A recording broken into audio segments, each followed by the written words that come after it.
രഞ്ജിത്ത് കൂടി നമുക്കൊപ്പം ചേരുകയാണ്. V S Ranjith, Palakkad MLA മണ്ഡലത്തിൽ സജീവമാക്കുക, അതായത് കോൺഗ്രസിന്റെ പ്രാഥമിക അംഗത്വത്തിൽ നിന്ന് തീയതിയോ സമയമോ ഒന്നും പറയാത്ത ഒരു സസ്പെൻഷൻ മാത്രമാണ് രാഹുലിനെതിരെ എടുത്തിരിക്കുന്നത്. യൂത്ത് കോൺഗ്രസ് അധ്യക്ഷ സ്ഥാനത്ത് നിന്ന് പുറത്താക്കിയെങ്കിലും അവിടെ മറ്റൊരാളെ പകരം പ്രതിഷ്ഠിച്ചിട്ടുമില്ല. DCC പുനഃസംഘടനയടക്കം നീണ്ടുപോകുന്ന ഒരു സാഹചര്യവുമാണ്.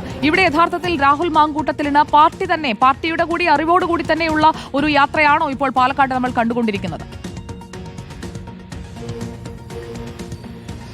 സുജയ, സാധാരണ നമ്മൾ നാട്ടിൻപുറത്ത് പറയും ഇലയ്ക്കും മുള്ളിനും കേടില്ലാത്ത വിധം പ്രശ്നം പരിഹരിക്കുക എന്നുള്ളത്. ഇവിടെ പാർട്ടിക്കും കേടുവരാൻ പാടില്ല, രാഹുൽ മാങ്കൂട്ടത്തിന്റെ രാഷ്ട്രീയ ഭാവിക്കും കേടുവരാൻ പാടില്ല. അങ്ങനെ ഈ വിഷയം എങ്ങനെ പരിഹരിക്കാം എന്നുള്ളതാണ് രാഹുൽ മാങ്കൂട്ടത്തിലും രാഹുലിനോട് ചേർന്ന് നിൽക്കുന്ന നമ്മൾ സ്വാഭാവികമായും കേട്ടിട്ടുള്ള ഷാഫി പറമ്പിൽ ഉൾപ്പെടെയുള്ള കോൺഗ്രസിനകത്തുള്ള നേതൃത്വവും ഇതിന് ശ്രമിച്ചുകൊണ്ടിരിക്കുന്നത്. അതുകൊണ്ടാണ് പാർട്ടിക്ക് കേടില്ലാത്ത വിധം നിയമസഭയിൽ ഒറ്റ ദിവസം വന്ന് വലിയ ചർച്ചകൾക്ക് ഇടകൊടുക്കാതെ മാറി നിന്നു.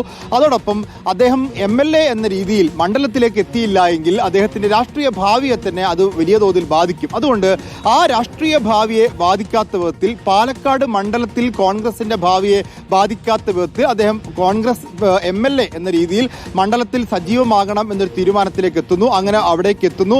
ആ എത്തിയിട്ട് മണ്ഡലത്തിന്റെ ഒരു പൾസ് അറിയുന്ന വിധത്തിലുള്ള ഒരു സ്വകാര്യ സന്ദർശനങ്ങളാണ് തുടക്കത്തിൽ നടത്തിക്കൊണ്ടിരിക്കുന്നത്. ഇനി പ്രതിഷേധമുണ്ടാവുകയാണെങ്കിൽ അതൊരു ഔദ്യോഗിക പരിപാടിയിലേക്ക് പങ്കെടുക്കണം. ഔദ്യോഗിക പരിപാടിയിൽ അദ്ദേഹം ക്ഷണിക്കപ്പെടണം എന്നുള്ളത് ഒന്നാമത്തെ കാര്യം. അതിൽ പങ്കെടുക്കണമെന്ന് തീരുമാനിക്കേണ്ടതുണ്ട്. മറ്റൊരു കാര്യം പാർട്ടി ഓഫീസിലേക്ക് എത്തണമെന്നുള്ളതാണ്. ഇനിയും MLA ഓഫീസിൽ എത്തിയാൽ പോലും ആ പ്രതിഷേധത്തെ പോലീസ് കൈകാര്യം ചെയ്യുന്ന രീതിയിൽ, പാർട്ടി തിരിച്ചു കൈകാര്യം ചെയ്യല്ല, പോലീസ് ഏത് രീതിയിൽ കൈകാര്യം ചെയ്യുമോ അങ്ങനെ ആവട്ടെ എന്നുള്ളതായിരിക്കും കോൺഗ്രസ് സ്വീകരിക്കുന്ന ലൈന്.